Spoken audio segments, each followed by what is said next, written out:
اللہ کے واسطے آپ کا یہ ذمہ دار عالم آپ سے کہتا ہے اپنی بیٹی کی ساری ایکٹیویٹیز پر نگاہ دوڑانا یہ آپ کی ذمہ داری ہے. کیوں ایک باپ اپنے 8 کلاس میں پڑھنے والی بیٹی کے ہاتھ میں مہنگے موبائل دیتا ہے؟ باپ کو شرم نہیں آتی ہے؟ غیرت مر گئی کیا؟ ابھی ہماری بیٹی 8 کلاس میں پڑھتی نہیں، کیوں اس کو موبائل پکڑائیں گے؟ ابھی وہ میٹریکولیشن کا ایگزام دی نہیں ہے، کیوں موبائل استعمال کرے گی؟ کیوں ہماری بیٹی رات کو 8 بجے اپنی مرضی کے مطابق کسی فرینڈ سے ملنے کا بہانہ کر کے گھر سے جائے گی؟ ارے باپ کی ذمہ داری ہے روکنا بھائی صاحب، باپ کی ذمہ داری ہے. باپ 24 گھنٹے بیٹی سے پوچھتا رہے کہاں گئی تھی، کیا کی تھی، کس کے ساتھ گئی تھی. باپ 2-4 دن ایسی پریکٹس کرے نا، وہ بیٹی اپنے جتنے فرینڈ رکھی ہوگی نا سب کو میسج کر دے گی کہ بابو میں نہیں جاؤں گی. ابا بار بار پوچھ رہے ہیں، یا باپ تو خود ہی چھوٹ دیا ہوا ہے. کون لا کے دیتا ہے ٹی شرٹ خرید کے بیٹی کو؟ جنس کون لا کے دیتا ہے بیٹی کو؟ مودی جی لا کے دیتے ہیں کیا؟ کوئی آفر ہے کیا یوگی کا کہ مسلمانوں کی بچیاں ٹی شرٹ پہن لو، جینس پہن لو؟ یہ تو آپ کی بیٹی کر رہی ہے نا، یہ تو ہمارے بیٹے کر رہے ہیں، تو اس کی ذمہ داری ہماری ہے. سمجھ گئے؟ اس لیے اپنی بچیوں کو ایک ایسا نفیس اور ستھرا کپڑا دیجیے اور ایک ایسی اچھی سوسائٹی دیجیے جہاں آپ کی بچی کسی کا محتاج نہ رہے، اور آپ کی بچی کو دیکھ کر پھر واپس غیروں کی بچیاں کہنے لگے کاش میں بھی مسلمان کی بیٹی ہوتی تو میرے بدن میں بھی اسی طرح حجاب ہوتا، میں بھی مسلمان کی بیٹی ہوتی تو میرے سماج کے لوگ بھی میری عزت ایسے ہی کرتے، میں بھی مسلمان کی بیٹی ہوتی تو میرے معاشرے کے لوگ بھی ایسی عزت کی نگاہوں سے دیکھتے. اس لیے ہماری ذمہ داری ہے بچی جس کی بھی ہو ان کو عزت کی نگاہوں سے دیکھیں. ہم دوسروں کی بچیوں کو اچھی نگاہ سے دیکھیں گے، دوسروں کی بہنوں کی عزت کریں گے، دوسروں کی بیٹیوں کی عزت کریں گے. اللہ ہماری بیٹیوں کی عزت کی محافظت پردے سے فرمائے. اور اگر ہم دوسروں کی بچوں کو دیکھ کے سیٹیاں بجائیں گے، دوسروں کی بہنوں کو پریشان کریں گے، تو یاد رکھا جائے ہماری بچی ہماری بہن کو بھی پریشان کرنے کے لیے کوئی کھڑا رہے گا. توبہ کیجیے آپ لوگ، سارے لوگوں سے میں مطالبہ کروں گا اگر آپ کے دل میں سرکار مسعود ملت کی محبت اور سرکار مسعود پیا کا احترام آپ کے دل میں ہے، مذہب اسلام کے ہم ماننے والے ہیں، سنی حنفی کلیمی آپ ہیں، سچے کلیمی ہیں، تو اس پورے معاشرے کے تمام لوگوں سے میں درخواست کروں گا کھڑے ہو کر میرے بات کی تعریف کرے کہ حضور آپ نے جو کہا ہے سچ کہا ہے. آج کے بعد میری بیٹی ڈیسائیڈ نہیں کرے گی کہ وہ کون سے کپڑا پہنے گی، میری بیٹی طے نہیں کرے گی کہ وہ کیا پہنے گی، میں طے کروں گا کہ میری بیٹی میری بیوی کیا پہنے گی. کھڑے ہو کر میری بات کی تعریف کیجیے، کھڑے ہو کر تعریف کیجیے میری بات کی.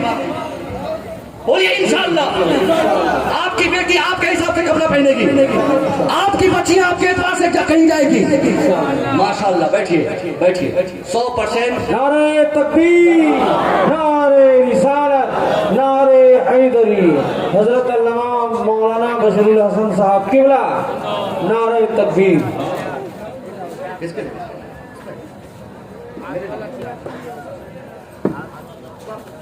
بہت کو واہ واہ واہ.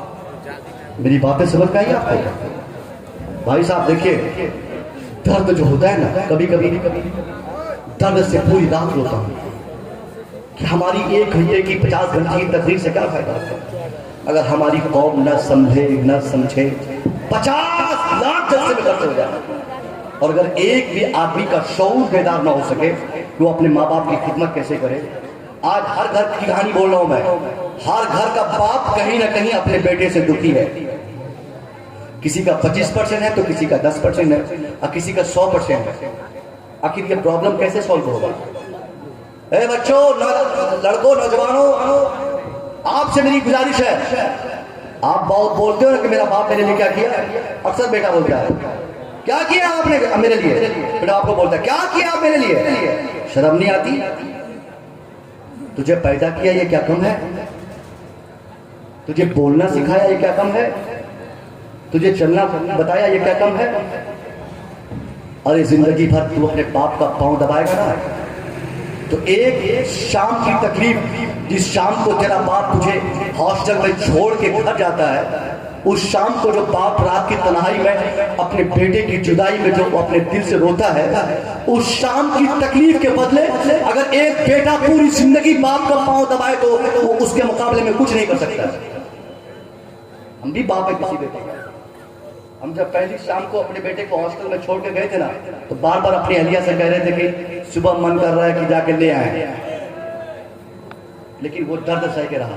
اور بیٹا ہوتا ہے، ہونے کے بعد ہوتا ہے باپ کو کیا کیا آپ نے میرے لیے؟ اللہ کے واسطے آپ کسی باپ کے بیٹے ہو، آپ کا باپ آپ کے لیے بڑی قیمتی چیز ہے۔ 80 سال کی عمر میں ایک باپ کی خواہش یہ نہیں ہے کہ بیٹا اس کو موٹی رقم کما کے دیتا رہے، بلکہ 80 سال کی عمر میں تیرے باپ کی خواہش یہ ہوتی ہے کاش میرا بیٹا کلکتہ سے کما کے میرے سامنے آ جائے، کاش میرا بیٹا دلی سے واپس آ جائے، کاش میرا بیٹا پنجاب سے گھر آ جائے، کاش میرا بیٹا دوحہ قطر سے واپس آ جائے۔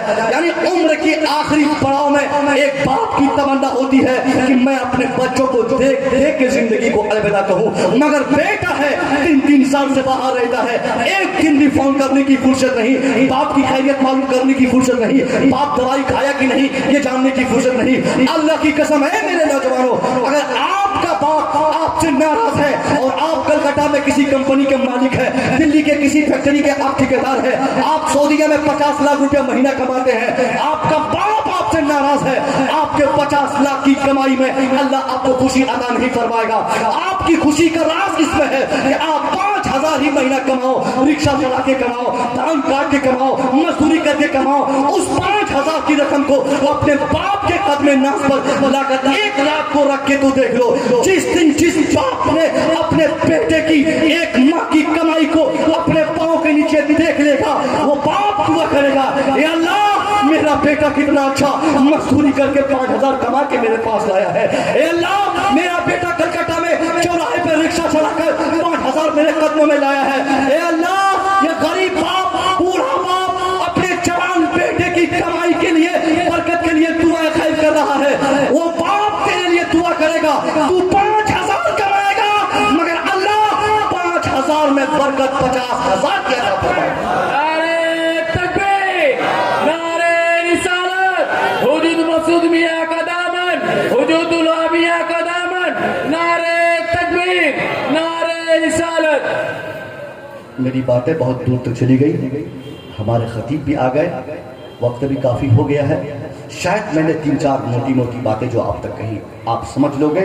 ہمارا قانون، ہمارا سماج تب بچے گا جب ہم قرآن کا قانون نافذ کریں گے۔ یہ جامعہ رضاکیہ کلیمیہ کے پرانگن کا یہ جلسہ، جس میں 70 سے زائد بچوں کی دستہ بندی ہوئی، بڑی خوشی ہوئی مجھے سن کر کہ اس ماحول میں 70 لوگ قرآن پاک کو پڑھ لیے، کوئی عالم بنے، کوئی حافظ بنے۔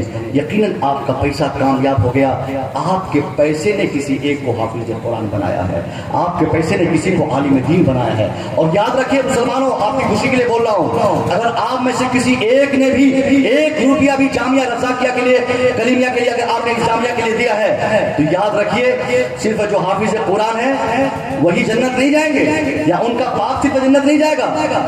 ارے اگر ایک حافظ قرآن 30 پارہ قرآن پڑھنے کی بنیاد پر گلے میں ہار لگائے جاتے ہیں تو ان کے بھی گلے میں ہار پڑنے چاہیے جو کمیٹی والا ہے، جو مدرسہ چلاتا ہے، جو مدرسے میں ڈونیٹ کرتا ہے، اس لیے کہ اگر وہ قابل مبارکباد ہے تو اس زمانے میں مدرسہ چلانا بھی یہ بہت بڑی بات ہے صاحب۔ آپ کے پیسے سے اگر کوئی بچہ حافظ قرآن بنا ہے تو سمجھیے اس کی جنت میں، اس کے ساتھ جنت جانے میں آپ کا بھی حصہ ہے۔ انشاءاللہ اس کا بہتر بدلہ اللہ رب العزت آپ کو دے گا انشاءاللہ۔ کسی دوسری محفل میں 27 تاریخ کو شاید ادھر کہیں پہ ہے، ماں کے تعلق سے، بیوی کے تعلق سے، بیٹی کے تعلق سے جو چند باتیں میرے ذہن میں رہ گئی ہیں، اور آل رسول کے تعلق سے خصوصی طور پر حضرت کی جب موجودگی میں دیکھوں گا ان کے قدم کی برکتوں سے میں ضرور بولنے کی کوشش کروں گا۔ آخر میں یہی ایک جملہ کہ آل رسول سے محبت یہ اصل کامیابی کی دلیل ہے، ورنہ 50 سال سے کوئی نماز پڑھے اور آل رسول کو کوئی گالی دے،